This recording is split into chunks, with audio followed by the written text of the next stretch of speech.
Guys, like, comment, subscribe, share the video, especially if you love college football as much as I do. The question now is Miami back to being, are they back? Is the U back? First, before I answer that question, let me do a little U sign real quick. I'm not being funny either.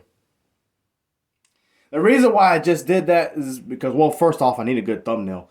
Secondly, I made $10 off that game, them beating A&M. I actually picked them, and I had a few A&M fans not troll me, but kind of argue with me and say Miami's not good enough to win that game. Of course they are. They just did. But I would say no, not yet. The reason for that is, Miami's offense is red hot. They're very good. And I guarantee the rest of the Seminole fans, from what I saw, they're going to give Florida State problems. And I do think they can beat Florida State this year. I said during the offseason multiple times, Miami would be Florida State's scariest home game. They'll be the toughest home game. They might be the toughest game on their season, period. Now, because they're going to get better. Mario Cristobal is a winner. He's a great recruiter. He knows how to win him some football games. Oregon is where they're at now. A huge part of that is because of Cristobal. Those were his players, except Bo Nix, but the receivers and all them players, those were his. So remember that, Oregon. You're welcome. But I don't think they're back to being elite quite yet because, again, I saw a lot of penalties that could have cost them the game. I saw crucial special teams mistakes. They did score, but I saw a lot of that really hurt Miami in that game. It really shouldn't have been that close. They should have won this game by 2 or 3 touchdowns.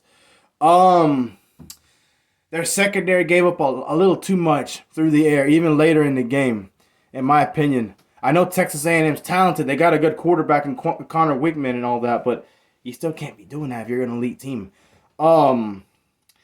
But outside of that, I do think they're on the right track to being truly back.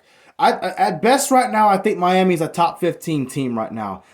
They might be right borderline top 10. They could be if they keep winning. Because now the rest of their schedule outside of the FSU game, maybe Duke and North Carolina, that's a really winnable schedule. They should win at least 9 games. I think they can beat Clemson, to be honest with you, which is really good. But they could finish with 10 games in this year. So with that being said, I don't know if they're really back to being a top 10, top 5 program or whatnot. Because a team that's really good like Miami, if you mess around and play a top 5 team, not necessarily just Florida State, but Georgia or Michigan or even a Texas who should be in the top 5 now because of that win, they could win that game, but the penalties, turnovers on special teams, the dumb mistakes like that, you can't have that. I'm not calling Miami dumb by any means, but just the mistakes. You know what I mean.